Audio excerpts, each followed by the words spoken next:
poi lo metti in testa che questo. Grazie. Devi dare con la mano.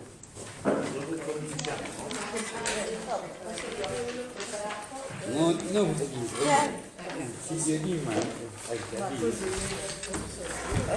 Allora, in questo nostro viaggio non si sa da dove a dove. Abbiamo fatto un assaggio dei profeti, abbiamo fatto un assaggino di alcuni passaggi profetici, cos'è la profezia. Allora, dopo i profeti, l'ultima parte della Bibbia, del Tanakh, e la terza e ultima parte si chiama Ketuvim. Allora, Ketuvim significa, letteralmente significa scritti, cioè poi li chiama scritti sacri, e diciamo comunemente vengono chiamati agiografi, che è un termine greco, da cui viene questa parola agiografia. Geografia è un po' una sorta di lettura consacrata. Allora, questi libri, per i loro messaggi di saggezza, i messaggi di fede, sono stati scelti, sono stati consacrati come libri canonici dalla grande assemblea dei saggi, che esercita già dopo la distruzione del primo tempio, in cui si forma il canone biblico. E a proposito di alcuni libri, soprattutto dei Ketuvim, c'è una grandissima discussione sulla opportunità di inserire o meno questi libri nel canone, tanto è che fino a tutti i profeti il canone biblico, anche quello poi è riconosciuto e usato dal cristianesimo, è pressoché lo stesso, no?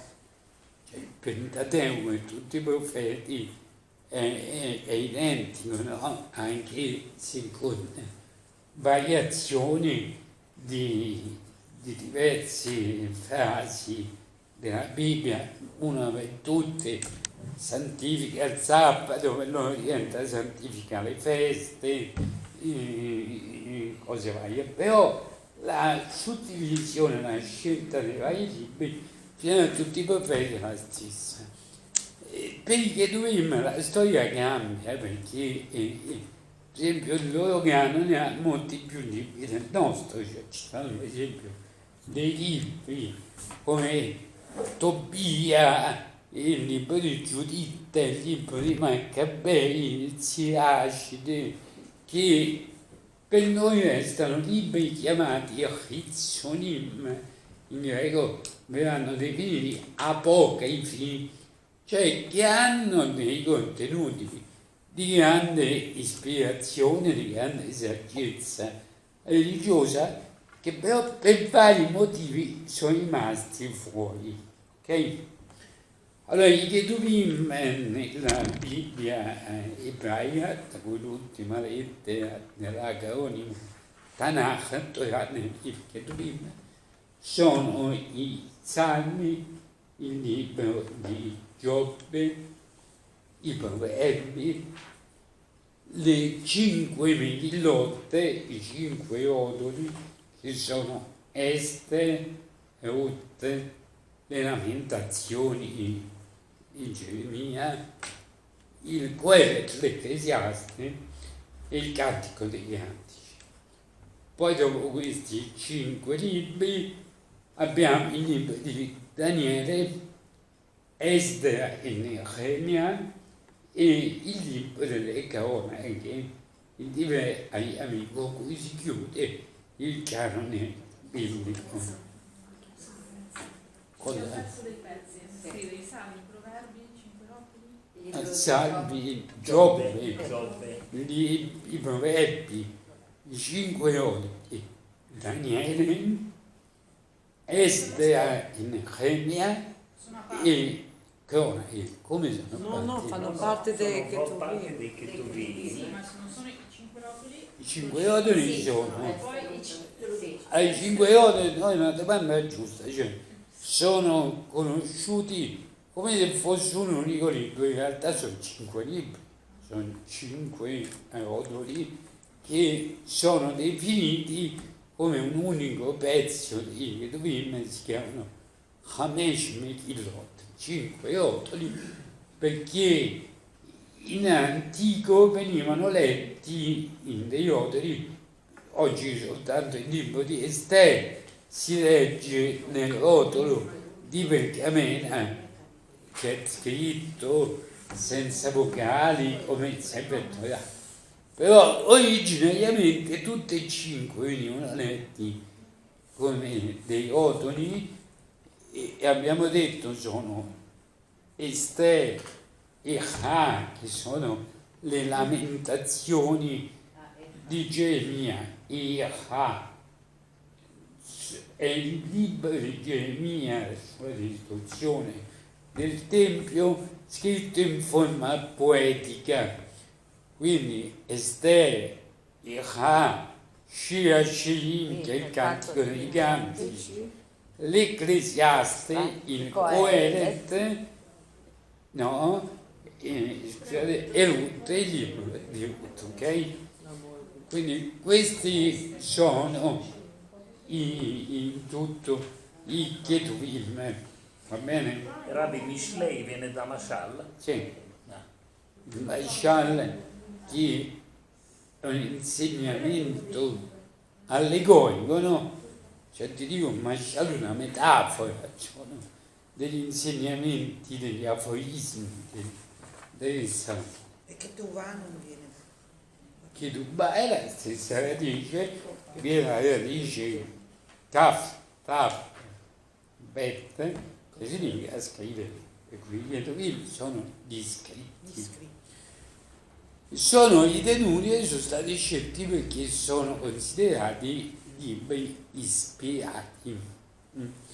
Ora, la discussione rabbinica sulla opportunità o meno di inserire questi libri si è svolta soprattutto su 2 di questi libri.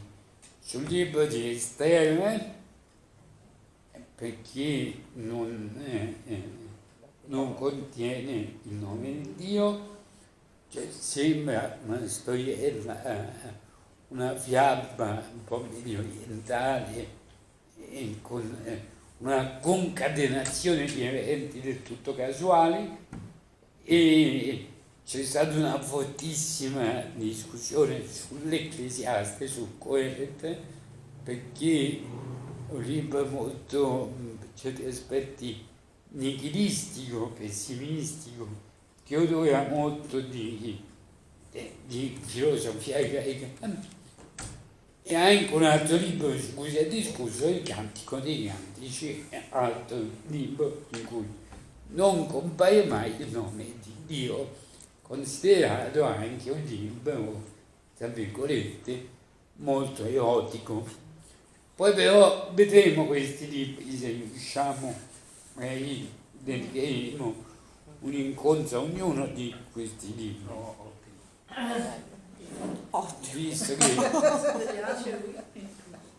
Visto che mi sembra privilegiamo un percorso più lento, più approfondito, ci metteremo 1 anno, 2 anni di più per arrivare ai movimenti dei pensieri moderni. Scusa Rabbi, ma su Giobbe non ci sono state discussioni? No, su Giobbe non è, nel Talmud non sono riportate divergenze su Giobbe. Giobbe è lì le discussioni sono su questi 3 libri che ho citato. Dunque, il primo libro dei Cherubim è il libro dei Salmi, okay? Salmi anche è una parola greca, viene dalla parola psalmos, greco, e in ebraico si chiama Teilim. Teilim è il plurale della parola Teillah. Teillah significa lode, è una lode a Dio. No, la parola greca Psalmos non è il corrispondente di Teillah, quanto è il corrispondente di Mismor, che è un componimento accompagnato da musica. Questo perché la maggior parte dei salmi, la maggior parte dei Teilim inizia con la parola Mismor, Mismor che è una parola che a sua volta viene dalla radice Zemer, l'esamer, è il verbo che indica il cantare. Però attenzione, cantare in ebraico si dice ashir, shir, però shir è più un canto, come dire, vocale, la ashira è una cantica, il mismo è un canto musicato, ok? C'è un canto accompagnato da uno strumento musicale. Questo perché nel Bet Hamikdash, quando i Kohanim, quando i sacerdoti esercitavano e svolgevano un rito, un sacrificio, qualsiasi rito religioso, venivano accompagnati dai Levim, dai Leviti che erano esperti del canto, ma soprattutto del suono di alcuni strumenti. Non erano i Chazan.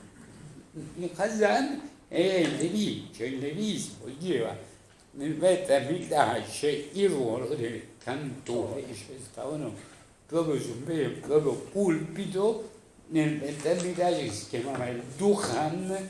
Per esempio noi al Tempio ormai in voga questa parola Teva, però alcuni lo chiamano anche il Duchan, che è appunto il pulpito che c'era nel Bet Hamikdash, da cui i Leviti cantavano, salmodiavano. Okay? Allora la parola Mismor ricorre nei Salmi 150 volte, è la parola più ricorrente. Ma è la canzone di Hanukkah. Sì. Adesso vediamo. Mismor, Hanukkah, Tappai della vita, o quando riportiamo i Sefarim del Zalot, Mismor della vita, Avola, no? Sono tutti Mismorim, e da cui anche la mattina la preghiera di Shachrit viene anticipata dalle cosiddette Semiot. Cioè è una parte di salmi che è considerata una sorta di riscaldamento, è come uno che deve entrare in un campo di calcio o fare una partita.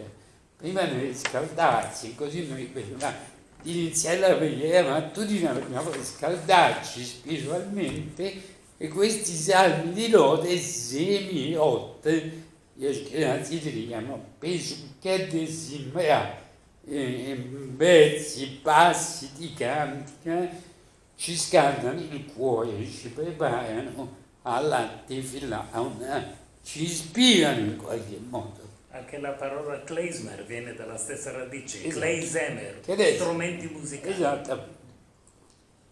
Esatto. Allora, cosa sono questi salmi? Allora, il libro dei salmi contiene 150 componimenti poetici staccati l'uno dall'altro, ognuno è autonomo, che esprimono generalmente dei sentimenti dell'uomo verso Dio. Sono sentimenti di fiducia, di gratitudine, di lode, di lamento, di dolore, di angoscia, di confessione, di colpe. Quindi diciamo, il titolo di questi salmi molto spesso comprende l'indicazione del nome di una o più persone autori di questi componimenti. La maggior parte dei salmi è stata composta da re David, a cui la tradizione ebraica attribuisce tutto il libro, molti li chiamano i salmi di David a Melech, che in qualche modo si pone come interprete dei sentimenti suoi personali, ma delle angosce o delle sensazioni di tutto il popolo di Israele. Però molti salmi non sono di Davide, infatti alcuni salmi li ha scritti, li ha composti Mosè Rabbeinu, alcuni li ha composti Salomone, alcuni i discendenti di Korach, l'Amnazia, l'Imne Korach, per esempio. No? Quindi sono espressioni religiose dei sentimenti del popolo ebraico. Il Chidetim è forse probabilmente il libro più religioso di tutta la Bibbia. Cioè è un libro in cui la versione Pio, l'ebreo Pio, è l'ebreo che sta sempre i salmi, sempre i salmi in bocca. Io ricordo ancora bambino, c'erano degli anziani del ghetto di Roma, particolarmente con una scarsissima cultura ebraica, che sapevano tutti e 150 salmi a memoria, cioè diciamo c'erano talmente impressi che soprattutto tramandavano alle generazioni più giovani la raccomandazione di recitare un salmo per ogni circostanza, come prevede un po' la tradizione ebraica.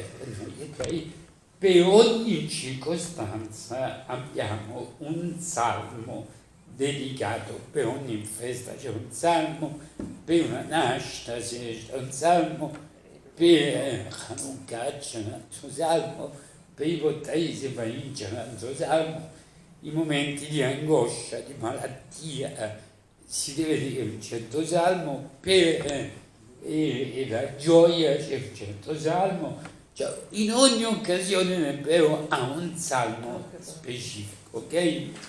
Che volevi dire, Federico? No, c'è una tradizione per cui alcune persone dopo la tefillah, ho visto molto spesso, dicono il Tehillim, dopo, Sì. per esempio, Shabbat, dopo il Shabbat. Sì. Allora, innanzitutto moltissimi salmi sono dentro alla tefillah, cioè sono stati scelti, cioè la tefillah si compone dall'Amida, che è la parte centrale, delle 19 benedizioni, delle benedizioni prima e dopo l'Amida, e poi tutto il resto si può dire che sono quasi tutti i salmi, no? Poi oltre a questo però c'è l'uso che ogni ebreo sia prima che dopo la tefillah recita dei salmi, cioè i salmi si possono recitare sempre, cioè lo devo dirli sempre, e certo, questo non tutti però sono d'accordo, però la maggior parte dei maestri ci sconsigliano di recitare i salmi di notte, perché i salmi sono una richiesta di misericordia, e dal momento in cui inizia la notte, cioè dopo che spuntano le stelle, fino a mezzanotte è il momento del din, cioè in cui Hashem si rappresenta attraverso la misura della rigore e della giustizia. È meglio noi stare i salmi, certo che sono dentro alla preghiera di Arvit che si recita di notte, però ebbene non è un momento opportuno per recitare i salmi, non tutti condividono questa opinione. Dal tramonto a mezzanotte? Dal tramonto a Infatti mezzanotte. è un uso, è una consuetudine o c'è una base? È un uso molto testuale? diffuso. Perché io chiesi anni fa a alcuni rabbanim che mi dissero che non c'era un orario giusto, che si potevano recitare quando uno voleva. Sì, chi però ci sta più attento, c'è una persona che, come dire, non è molto costante nell'uso delle regole, è meglio che dica i salmi quando vuole, come vuole. Le persone che ci tengono molto e fanno tutte le filotte, hanno, diciamo, questa qui, quella della notte, fino a mezzanotte, è un'ora in cui è preferibile studiare. Per esempio, questo lo vedete molto al Kotel, cioè, se voi andate al Kotel, no? C'è sempre gente in continuazione, soprattutto dentro la parte coperta, che recitano continuamente i salmi. Dalle teste fino a mezzanotte non c'è nessuno che sta lì, la gente studia o fa altre cose, non è il momento più adatto. Questo non dipende dalla scelta del salmo, non ci No. sono dei salmi particolari rispetto No, all'altro. però ci sono situazioni in cui se uno deve, per esempio, recitare un salmo per un malato, per un defunto, è bene di salmi in qualsiasi momento. Okay?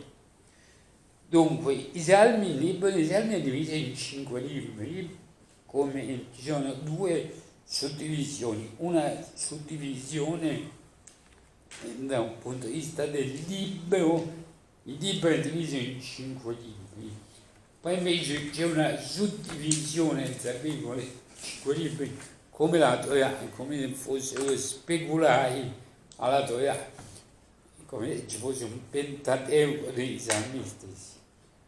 Però c'è una suddivisione, tra virgolette, liturgica.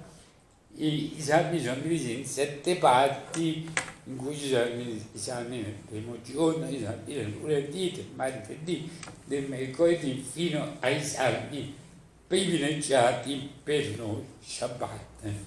C'è uno che vuole recitare i salmi tutta la settimana, è bene che segua questa suddivisione.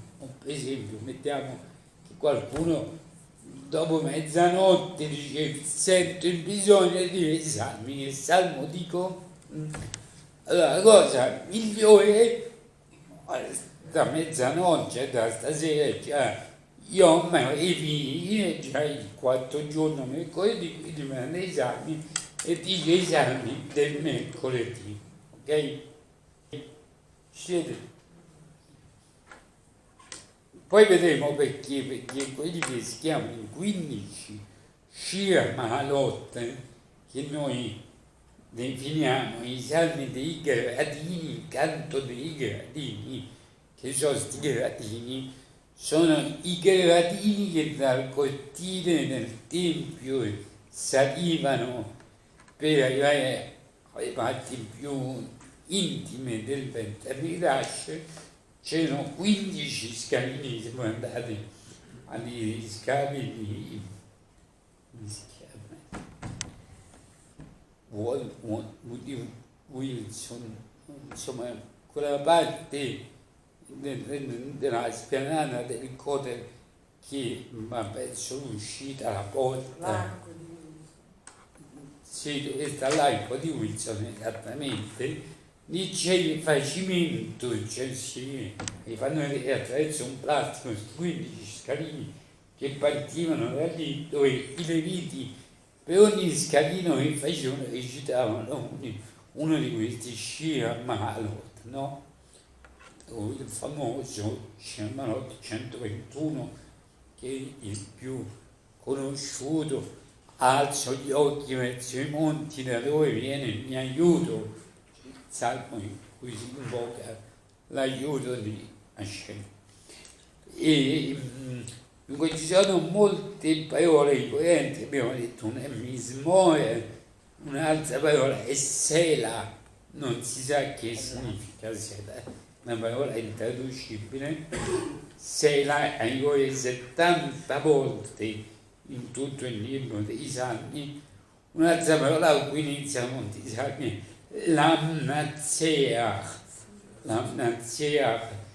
che letteralmente significa al direttore del coro, cioè, perché questi salmi iniziavano con una sorta di avvio di questa orchestra, uno diceva al direttore del coro, Lamnatseach, e poi segue Gitit, che è probabilmente lo strumento musicale, che viene dalla parola Gat, che è una città filistea, quindi poteva essere uno strumento musicale che veniva fatto in questa città di Gat. Un'altra parola è Nichtam, che probabilmente è una sorta di componimento poetico, probabilmente viene dalla parola Ketem, che significa oro pregiato. Un'altra parola è maschile, che vuol dire illuminato, che probabilmente era un salmo che aveva degli scopi didattici, istruttivi. Allora, in questo foglio, cioè io ho fotocopiato per voi 11 salmi, c'è una scelta molto arbitraria, perché sono dei salmi che indicativi di messaggi diversi. Allora, questo salmo 25 è un salmo in cui Davide prega intensamente affinché Dio lo assista e lo aiuti per mantenere puri i propri comportamenti. Cioè Davide chiede a Dio un aiuto che lo mantenga puro di cuore, in modo da essere degno della sua luce. Ma perché questo è un salmo importante? Perché il Salmo 25 è un salmo che è stato scelto,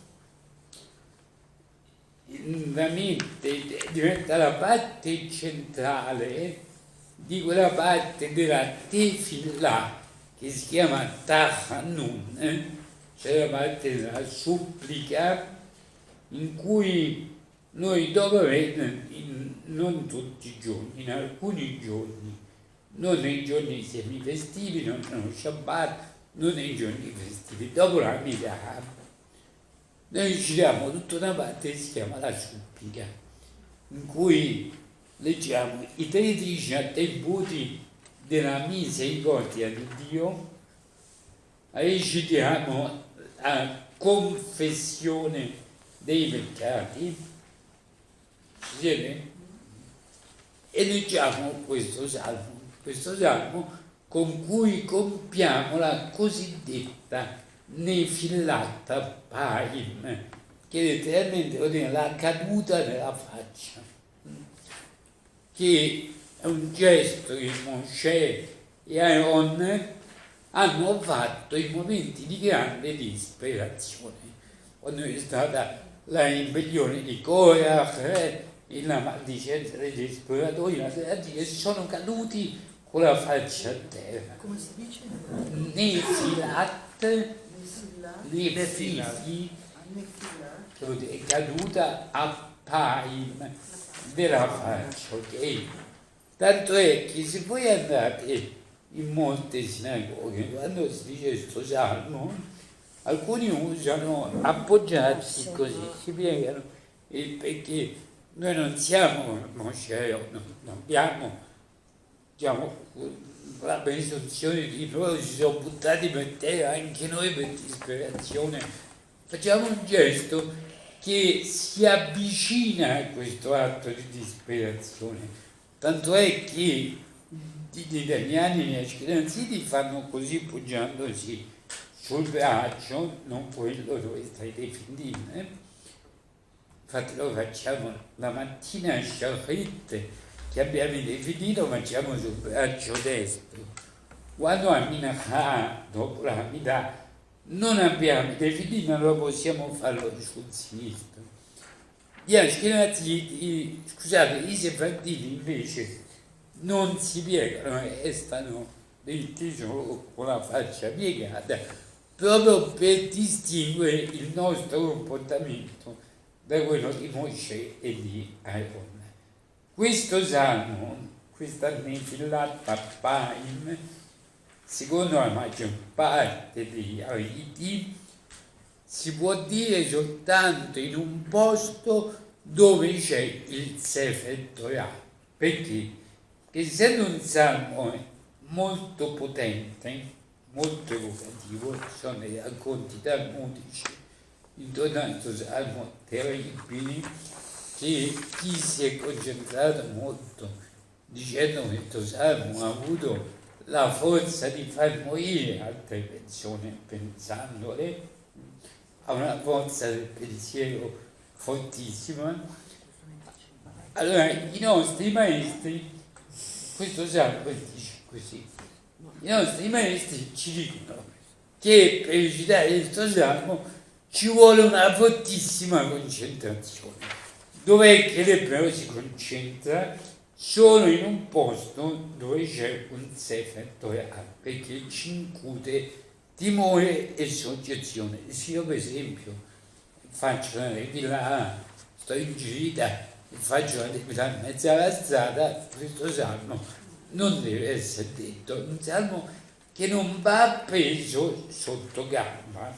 Ci siamo? Che vorrei dire, Federica? Ma quando è che Davide ha scritto questi salmi? Cioè, dopo aver peccato? Cioè, Alcuni li ha scritti anche prima, e vedremo che c'è un salmo che si riferisce proprio al suo peccato. Poi c'è un elemento molto incoerente, c'è Davide e torna molto su questa storia del peccato. A volte lo cita espressamente il suo peccato specifico, a volte peccati in generale. Anche in questo salmo vediamo cosa Davide dice.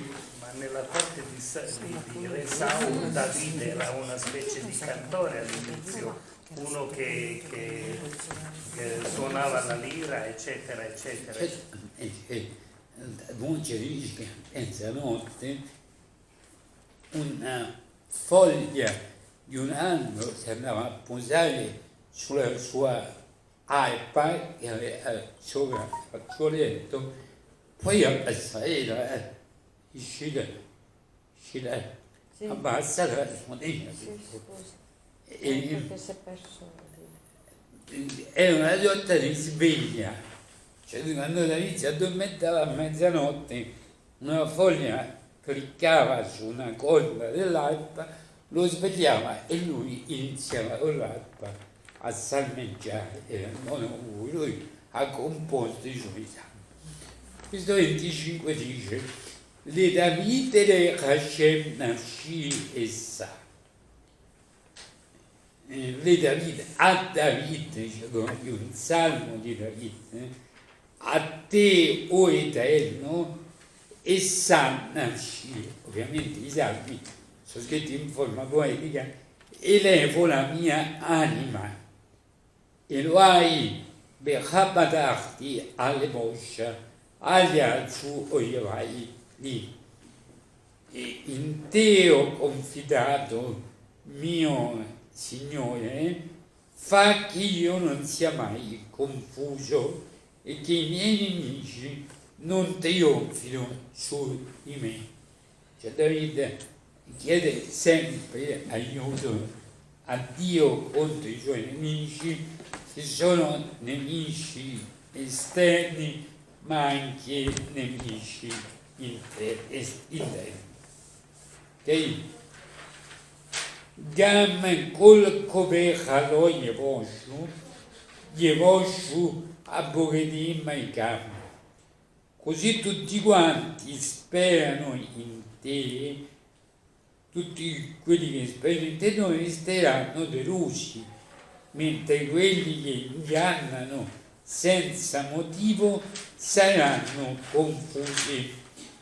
De'achecha Hashem odieni, ora chotecha la medeni, fammi conoscere le tue vie, Hashem, insegnami i tuoi sentieri. Adeicheni bametecha melamedeni, chi a te lo ishi, odecha kibiti col ayom. Guidami nelle tue verità e istruiscimi, poiché sei tu il Signore della mia salvezza, in te ho sempre sperato.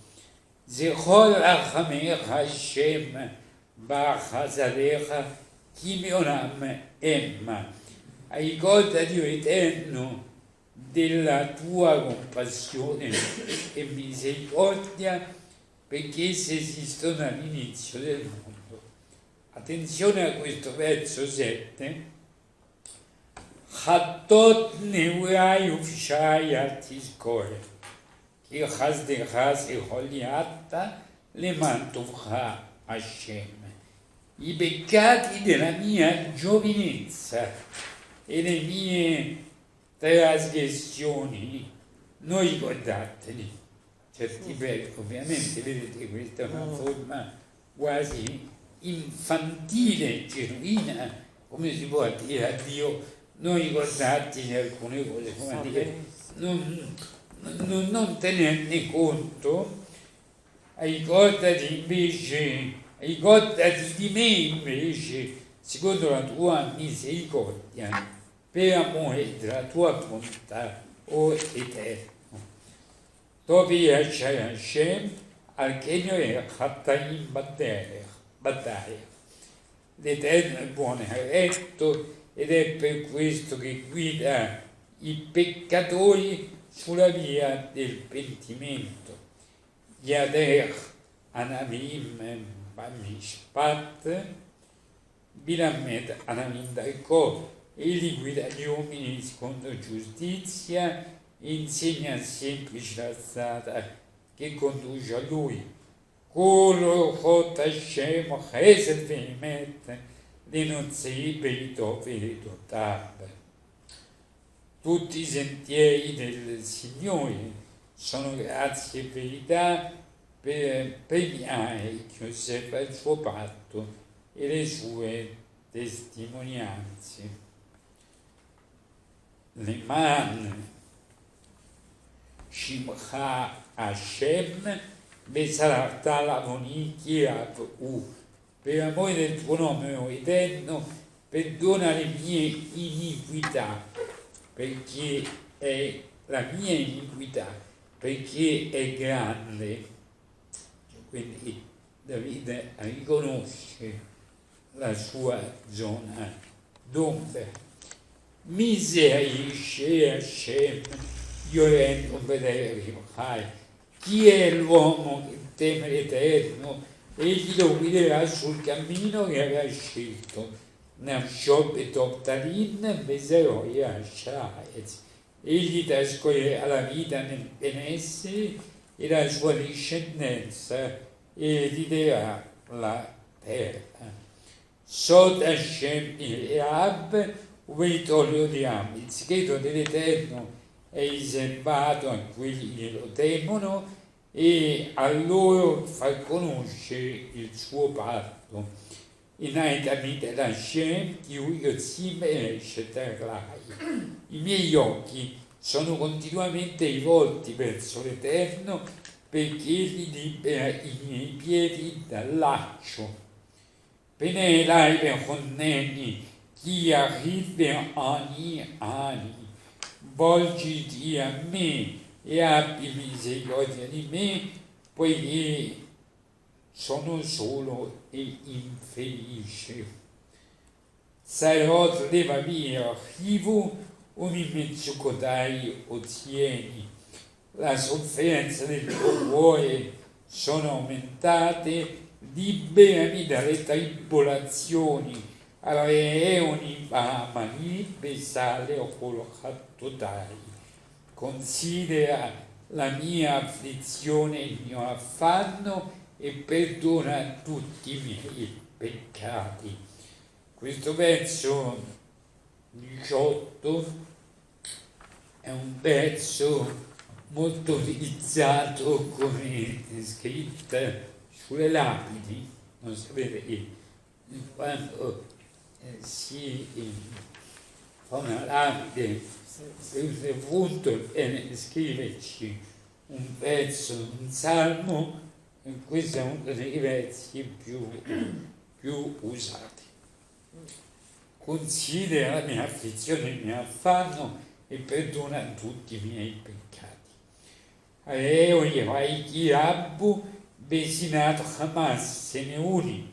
Guarda quanto sono diventati numerosi i miei nemici e con quale astio violento mi odiano. Shumana Shive Azileni al Evoshki Hasidivach. Custodisci la mia vita e liberami, così da non confondermi, poi io cerco di riparo presso di te. Tom, Ayoshe Seuni, chi vidica, integrità e rettitudine mi proteggano perché spero in te. Pede Elohim et Israel mi consaltava. O Signore, libera Israele da tutte le sue tribolazioni. Vedete, il finale di questo Salmo 25 c'è questo passaggio dal soggettivo a tutto il popolo di Israele, cioè parte dalle sue tribolazioni, dalle sue sofferenze, che sono ovviamente simbolo di qualche cosa per passare a tutto il popolo. Ora guardate il Salmo in ebraico, il 25, dal verso 2 al 21, ok?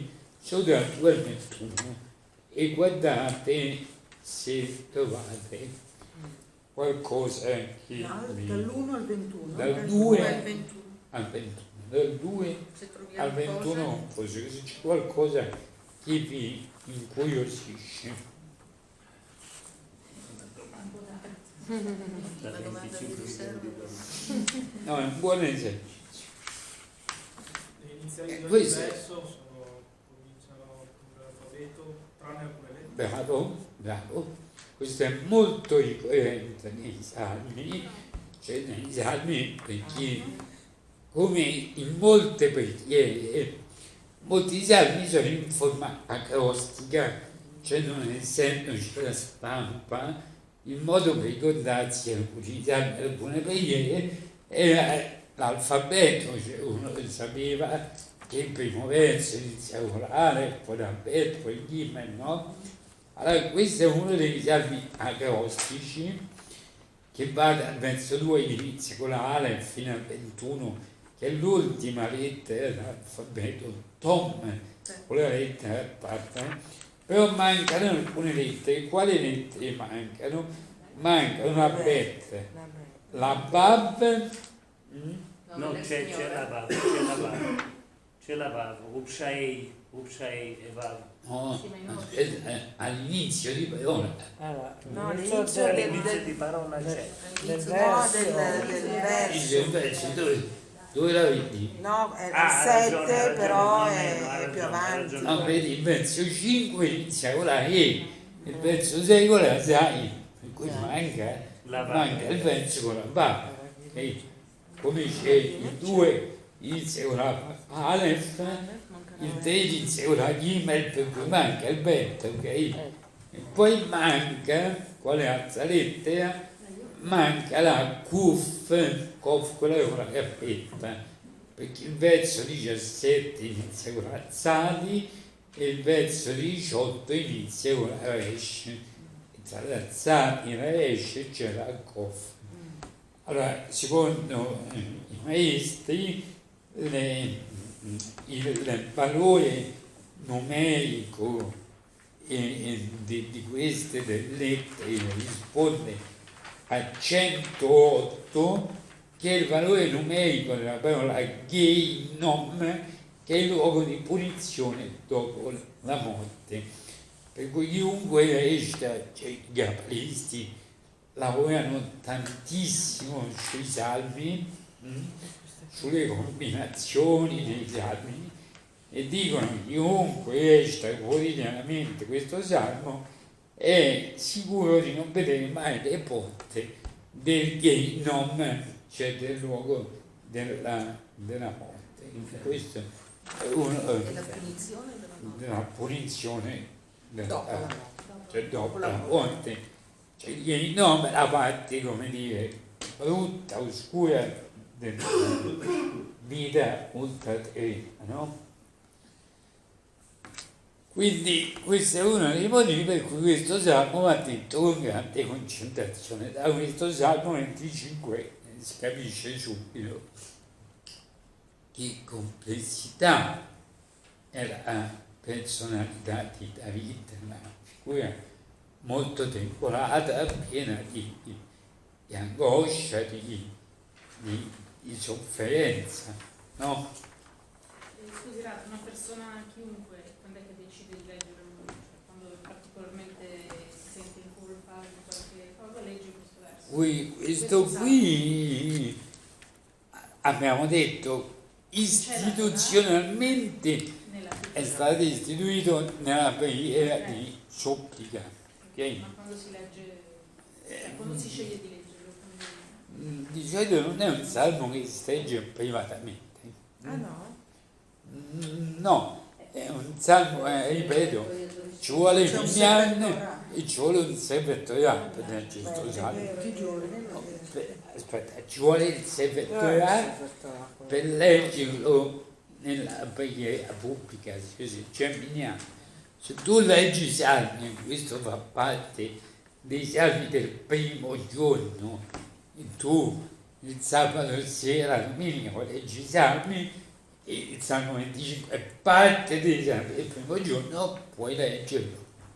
Ok? Se lo fa mica da solo, attaccarlo non lo dice. Non lo dice questo salmo. Perché lì rientra in una dimensione istituzionale di preghiera, e soprattutto in una dimensione collettiva, dove la forza evocativa di un salmo è molto più forte. Okay. Ma c'è qualcosa di iniziatico un po' alla mistica o no in questi? Una cosa è quello che abbiamo detto. Il segreto del Signore viene rivelato, per esempio, in quello successivo si parla del visitando il palazzo del Signore. Dove sta? Nel 14, il segreto del Signore viene rivelato. 14 di cosa? 14 e 25, oppure Il segreto, Sì, giusto? qui il nella verso traduzione. 4 del 27. Sì, Visitando il questo suo palazzo, cioè, sì, poi non questo so. lo spiega Radak, che è un commentatore che dice Hashem rivela le verità nascoste, cioè le cose più nascoste, solo a quegli studiosi di Torah che sono pieni di timore. Qui la dimensione più qualitativa per capire se si riesce appunto lì il timore, cioè il timore di Dio ai suoi tementi, ai suoi timorosi. E a loro fa conoscere il suo patto. E poi c'è questa invocazione nel fatto che Hashem si preoccupa di guidare i peccatori, indirizzarli sulla giusta via, no? Che li fa fare teshuvah. Ok?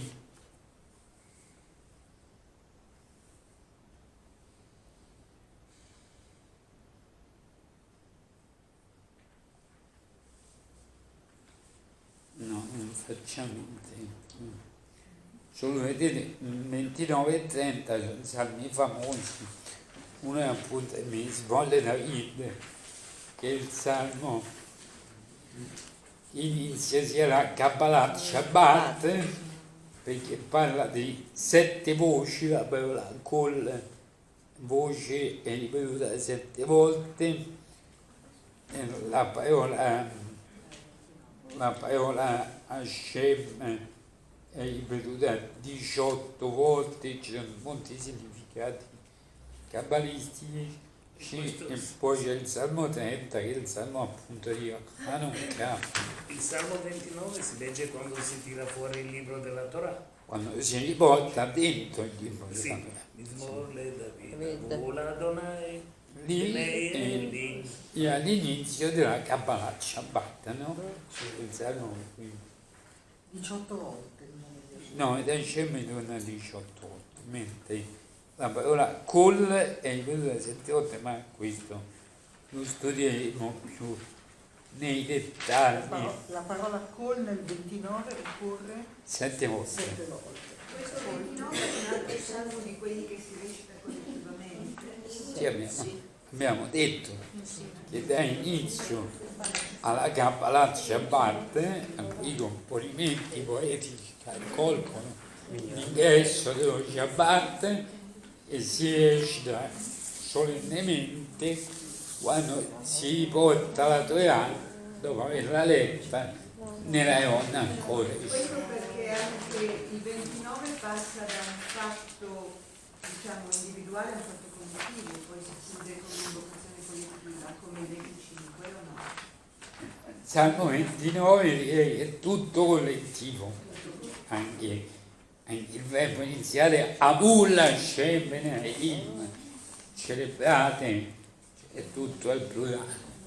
È solo il Salmo 25 che ha quella particolarità di avere le No, lettere? No, no, non è solo questo. No, ho detto diversi salmi Diversi. sono acrostici, Ecco. come molte preghiere, questo perché era una Modo di tecnica, per ricordare. una tecnica mnemonica. E le lettere che mancano hanno un significato. Abbiamo detto Ma non l'ho perché seguito, non l'ho il seguito. valore numerico delle lettere che mancano forma allo stesso valore numerico 102 della parola Geinom. 109 hai detto. 109 aveva detto. Negli altri salmi che mancano le lettere fa sempre 108, no, farà altri No, significati. Per esempio, un salmo che studieremo che è molto noto, che dobbiamo dire 3 volte al giorno, 145, quello in cui diciamo potere e diateca, una via di creazione, apri le tue mani e sazi ogni vivente, secondo la tua volontà. È il salmo in cui ringraziamo Dio di alimentarci, non di darci. È un salmo in cui manca solo una lettera, che è la lettera Nun, che è la lettera con cui appunto inizia la parola caduta. Cioè, essendo un salmo di messa in piedi, cioè di sostentamento, Dio ci sostiene, chi recita il salmo 3 volte al giorno non cadrà mai, in senso cioè, ogni salmo era Chiedo scusa perché ero così simbolica, concentrata a cercare le lettere che mi sono persa È il stato pezzo. fatto a priori oppure è stato dedotto dopo?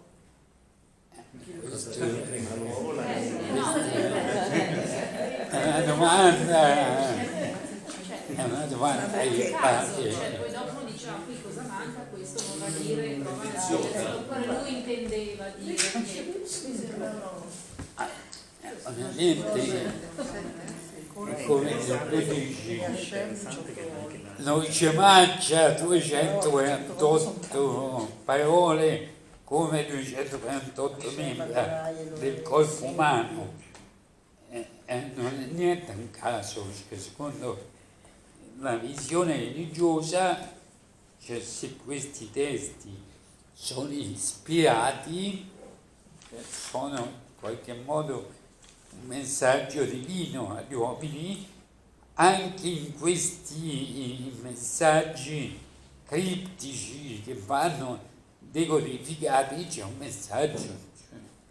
Cioè il fatto che quella lettera non c'è, è l'unica lettera che non c'è in un salmo, è un messaggio in codice. Radi, ci può fare una lezione un po' sulla ghimatria, qualche esempio eclatante di ghimatria? Sì, ma adesso nei salmi successivi troveremo molti riferimenti alla ghimatria. Rimaniamo sui salmi adesso per un po'. Cioè andiamo anche dietro. No, perché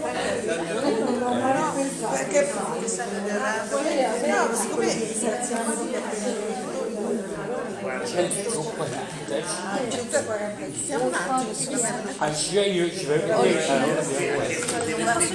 comunque un attimo solo, noi ci vediamo il 9 gennaio, giusto? No,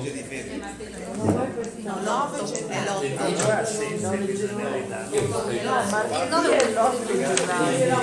È 8 gennaio.